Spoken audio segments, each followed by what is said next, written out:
एक अकेला बच्चा, एक बूढ़ा इंसान, स्टेशन पर चाय बेचने वाला लड़का इत्यादि। ये सिर्फ कहानियां नहीं होती, ये उन लोगों के सपने होते हैं जिन्हें दुनिया ने कभी समझा नहीं और समय ने कभी रोका नहीं।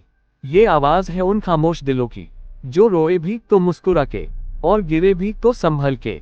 तो अगर आप भी उन लोगों में से हैं जो सिर्फ सुनना नहीं, महसूस करना चाहते हैं, तो आप सही जगह पर आए हैं। ये सिर्फ कहानी नहीं, एक एहसास है जो आपके दिल को छू जाएगा। अगर आप भी बदलना चाहते हैं अपनी सोच और किस्मत, तो जुड़िए हमारे साथ। वेलकम टू स्टोरी ब्लॉक्स 2.0, जहां हर कहानी एक नई जिंदगी बनाती है। हमारे चैनल को सब्सक्राइब करें, वीडियो को लाइक करें और बेल आइकन दबाना ना भूलें। आज का वीडियो है समर्पण कभी मत छोड़ो, चाहे हालात कितने भी कठिन क्यों न हो। आओ मेरे साथ जुड़ो, क्योंकि मैं एक ऐसा संकल्प ले रहा हूं जिसे मैं कभी नहीं तोड़ूंगा। अपने समर्पण को कभी नहीं छोड़ूंगा, चाहे रास्ता कितना भी मुश्किल क्यों ना हो। समर्पण एक खूबसूरत भावना है। इसका मतलब है अपने लक्ष्यों और जुनून के प्रति पूरी तरह समर्पित रहना।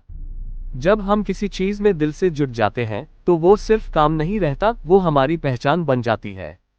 जब हम किसी लक्ष्य की ओर बढ़ते हैं, शुरुआत में सब कुछ नया और जोशीला लगता है, लेकिन जैसे जैसे समय बीतता है, चुनौतियां सामने आने लगती हैं। कभी खुद पर शक होने लगता है, कभी दूसरों की आलोचनाएं मन को तोड़ देती हैं, और कई बार ऐसा लगता है जैसे अब और आगे नहीं बढ़ सकते।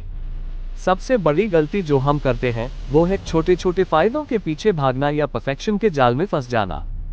हम सोचते हैं कि सफलता जल्दी मिलनी चाहिए, लेकिन हकीकत यह है कि सफलता एक लंबी यात्रा है जो समय, धैर्य और निरंतर प्रयास मांगती है। असफलता का डर भी हमारे रास्ते का बड़ा रोड़ा बन जाता है। हम जोखिम लेने से डरते हैं क्योंकि हमें गिरने का डर होता है, लेकिन याद रखो, डर वो दीवार है जो हमारे और हमारी असली उड़ान के बीच खड़ी होती है। और हाँ, रास्ते में अड़चनें आना भी स्वाभाविक है, लेकिन हर अड़चन हमें मजबूत बनाती है अगर हम उससे हारने के बजाय कुछ सीखने का नजरिया अपनाएं। स्पष्ट लक्ष्य और मकसद का होना बहुत जरूरी है। अगर हमें नहीं पता कि हम क्यों मेहनत कर रहे हैं, तो भटकना तय है। इसलिए बार बार खुद से पूछो, मेरा सपना क्या है? मुझे किस चीज की सबसे ज्यादा चाह है? क्यों मैं इसे हासिल करना चाहता हूँ? इतिहास में ऐसे कई उदाहरण हैं जिन्होंने अपने समर्पण और हिम्मत से नामुमकिन को मुमकिन बना दिया। J.K. रोलिंग, जिनकी हैरी पॉटर की किताबें 12 बार रिजेक्ट हुई, लेकिन उन्होंने हार नहीं मानी। स्टीफन किंग, जिसकी पहली किताब कैरी 30 बार ठुकराई गई, लेकिन आज वो दुनिया के सबसे प्रसिद्ध लेखकों में से एक हैं। मेरी अपनी कहानी भी कुछ ऐसी ही है। मैंने एक प्रोजेक्ट पर महीनों काम किया, लेकिन मनचाहा रिजल्ट नहीं मिला। मैं हार मानने ही वाला था, लेकिन तभी कुछ अंदर से बोला, क्या तू इतनी आसानी से हार मान जाएगा? और उस पल मैंने तय कर लिया, मैं हारूंगा नहीं, मैं सीखूंगा। तब मुझे समझ आया कि असली रिजिलियंस क्या होती है।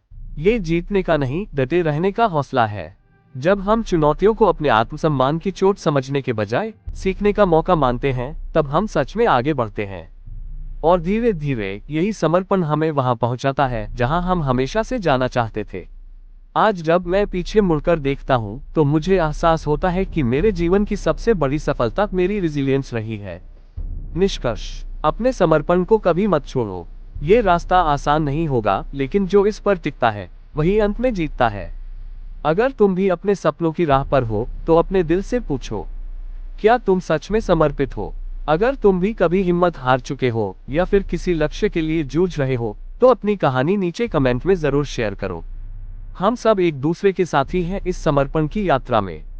और हाँ, मेरे अगले वीडियो में मैं कुछ शानदार टिप्स दूंगा, तो बने रहें हमारे चैनल स्टोरी ब्लॉक्स 2.0 के साथ। मिलते हैं अगली बार, तब तक याद रखो, समर्पण छोड़ना नहीं।